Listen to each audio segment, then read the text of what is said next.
Hey, it's Paul here from the Off the Comma podcast. And if you've been following the podcast, you already know that it's about amazing human beings sharing amazing stories about their experience with being stuck and getting unstuck. And you've probably wondered, hey, whatever happened to that guest? What's happened since they were on the show? So that's what this is all about. We are checking in with various podcast guests and just taking 15 minutes to see what's going on in their world. So, deeper connection, learning more about our guests, seeing how life unfolds for them. Enjoy this conversation, and we'll see you on the next one. All right, we are back with Beverley. Beverley was a guest of ours on episode 25 last year, 2023.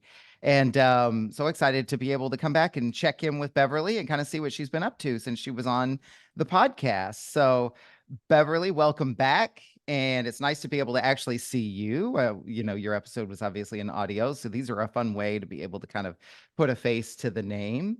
And when you talked to us on episode 25, you shared kind of a story about sitting on a comma with like a big transition in your life. And if I recall correctly, kind of one of the takeaways for me was that the thing that you struggled with ended up being the pathway forward. So this isn't really about rehashing the episode. Really, it's about what have you been up to since we last talked to you? What's going on in your life? Yeah, so personally, I've been climbing in ice baths and going to Wim Hof workshops and things like that, and getting more into. Obviously, I do a lot of breathing and Pilates breathing and meditation anyway, but I've been getting into breath work as well. And it was great to try out an ice bath for the first time because I do go to a sunrise like Wim Hof, 7 a.m. Friday, kind of in the sea. You go for a walk or a run, and then you get in the sea every week. So that's been good because it's social and got my son going to university in September. So from a personal point of view, I've been doing more things for myself, more social, as well as, of course, all the wonderful work things as well. Yeah. Can I ask you a question? Because I know there's gonna be a lot of people who aren't familiar with some of the things that you've been doing. So breath work, walking, connecting with nature, the ice baths. What are these things doing for you? What's kind of the thing that you're hoping to gain by doing these things? I've been doing the cold water thing for many years, and as in going in the sea regularly, more so on my own or with a friend or family, not like in a whole group that like 30, 40 people go every single week kind of thing. So I had been doing it a long time, and the reason I was doing it for myself was in the past I'd had chronic fatigue. And so I'd noticed that when I went in the cold, whether it's a hot and cold shower, which I do daily every single morning, that's the second thing I do each day is a hot and cold shower, whether it's going in the sea, and the sea's never that warm in England. I Mm. mean, it's been like 7 degrees recently, maybe slightly warmer. That's pretty Yeah, cold, that's pretty for pretty cold. For my US friends, that's about 54 degrees, 50-ish, 55 degrees Fahrenheit. Yeah, that's pretty cold. And obviously, an ice bath is, freezing to 2 degrees, kind of staying with ice in it, obviously. But the first reason is like, I'm not naturally a morning person, but I have to be a morning person. A, because I had a son 18 years ago, and B, I work from 8 a.m. in the morning. And but I turn myself, so for a very long time, I've been turning myself into a morning person by having hot and cold showers. And it makes me wake up more. It makes me feel better. And I have to say, I did feel amazing after the ice bath. So that's kind of one of the motivating factors behind it. Also, I've noticed it's definitely boosted my immune system because Mm. I've not been ill in, I don't know, like a lot of people say I've got flu, this and that. I might have had one maybe severe cold in the last couple of years, but that's not like needing to go to the doctor or something like that. So definitely boosted the immune system, and for the social side as well, and obviously love nature. Yeah. So You get to it um sounds like you get to connect with a lot of other people who are doing the same thing. So y'all yeah, are all there to do a like-minded. thing and you get to kind of talk and share ideas and just like be with each other. Yeah, like-minded. You're enjoying the walk and the social and the chit chats, but you're also seeing the sunrise, and but you've also got that challenge of going in that cold sea because it's not, in December, for example. I mean, we're not in December at the moment, but December it's quite it's quite tough to get in, but then it's Yeah. kind of you know you're going to feel really good after it. So it motivates you, and obviously when you go with other people, it's motivating as well. Yeah, community is really key, isn't it, right? It's not just the support and feeling like you're a part of something, but they can really cheer you on when you're facing difficult tasks or challenges and potentially even hold you accountable when you say you're going to do something, right?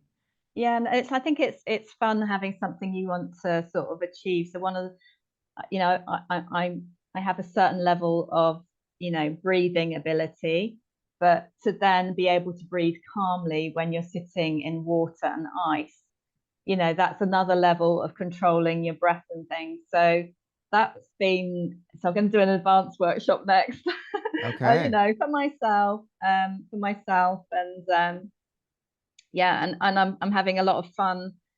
I'll be just on a walk round the block in the morning before work, and I'll be like making up another form of breathing and meditation, which I've not seen anywhere before. But it might be counting breathing, which counting breathing is very well known. But I'm making up new versions of it to then teach my clients, and Cool.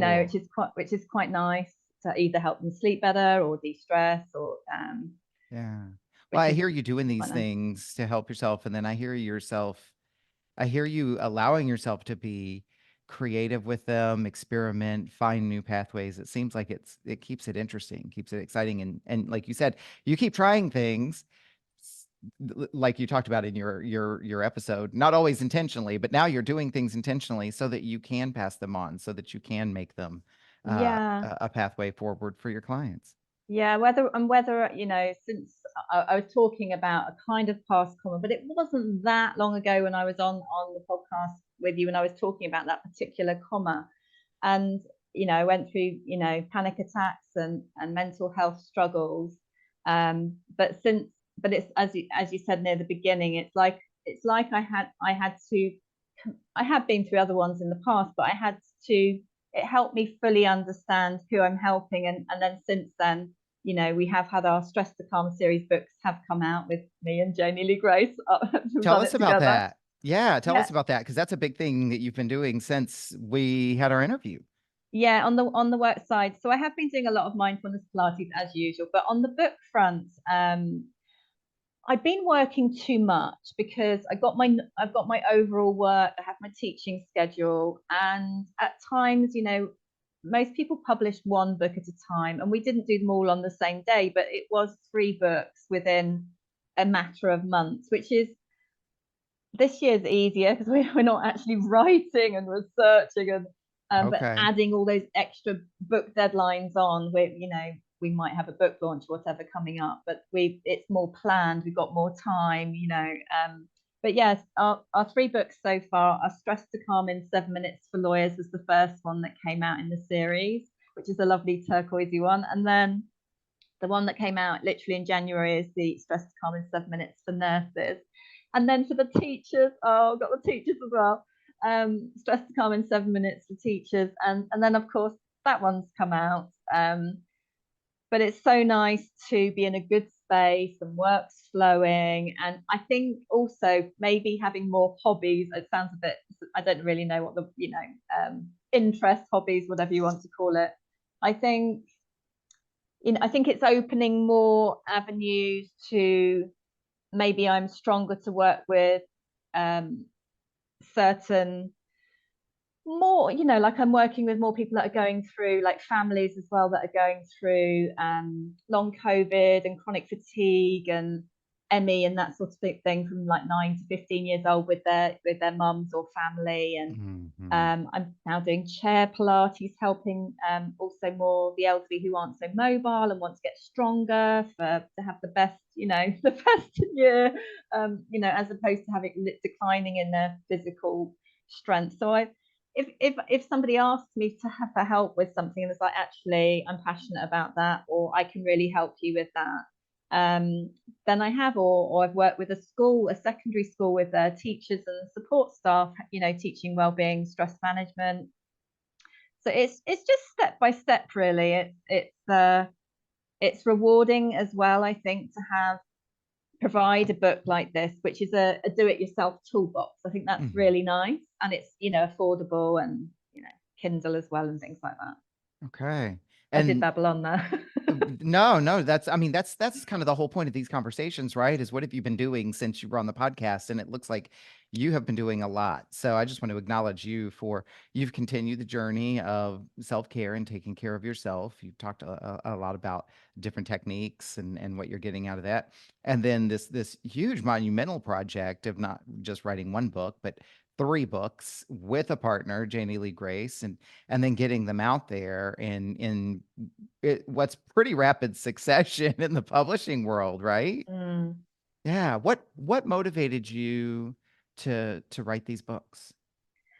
So it all happened because of a lawyer asking me for help with their stress. And so Anna Illingworth actually ended up writing the foreword to the lawyer's book.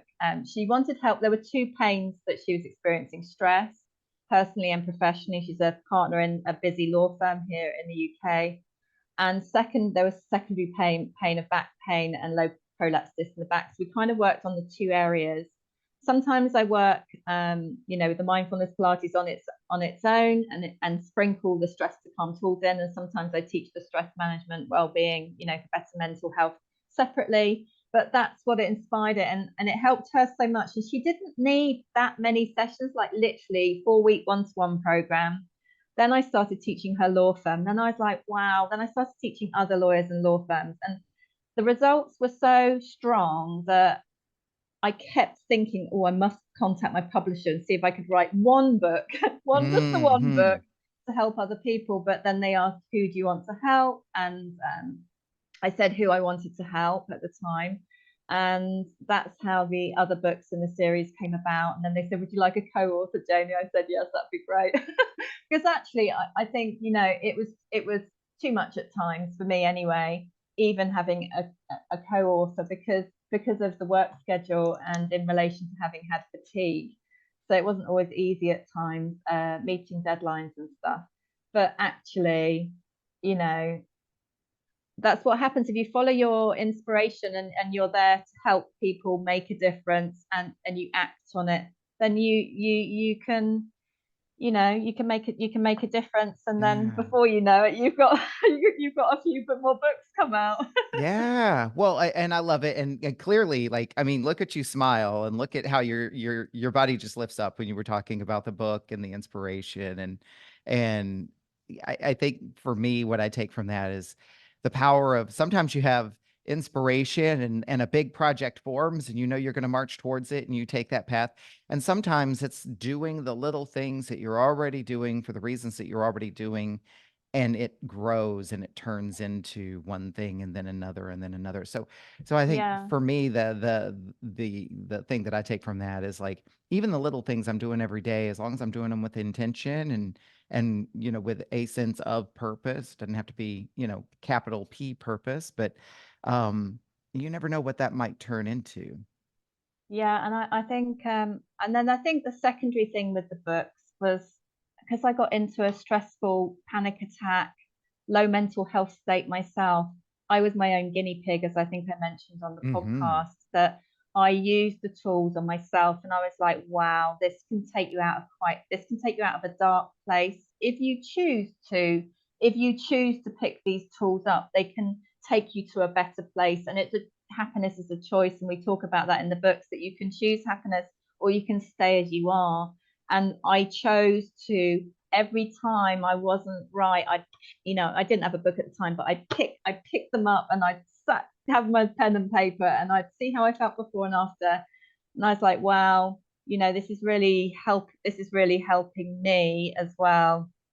And I Yeah. really want, to, help other people have that opportunity as well, because some people are waiting for help, and sometimes you can help yourself in the meantime whilst you're waiting for other help too, Yeah. even though you may or may not need professional help, if that makes Yeah. sense.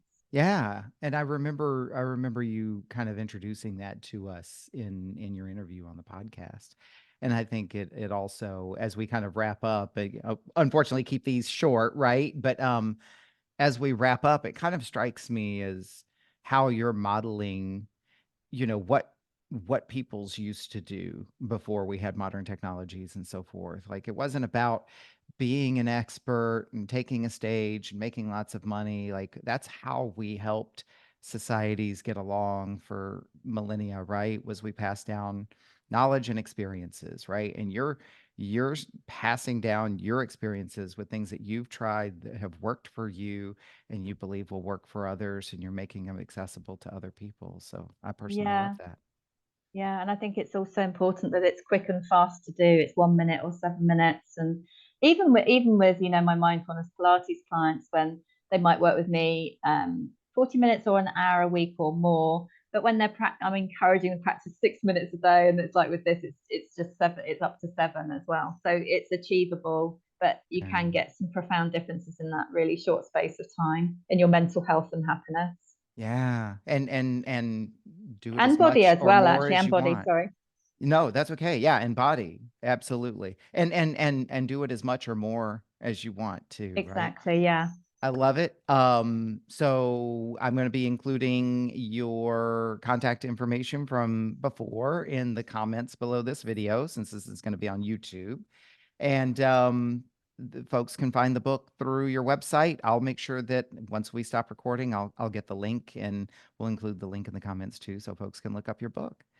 Thank Yeah, you. that's lovely. Thank you, So, Paul. yeah, thanks for coming in and checking in with us again. And I'm so happy to hear that things are continuing to move forward for you.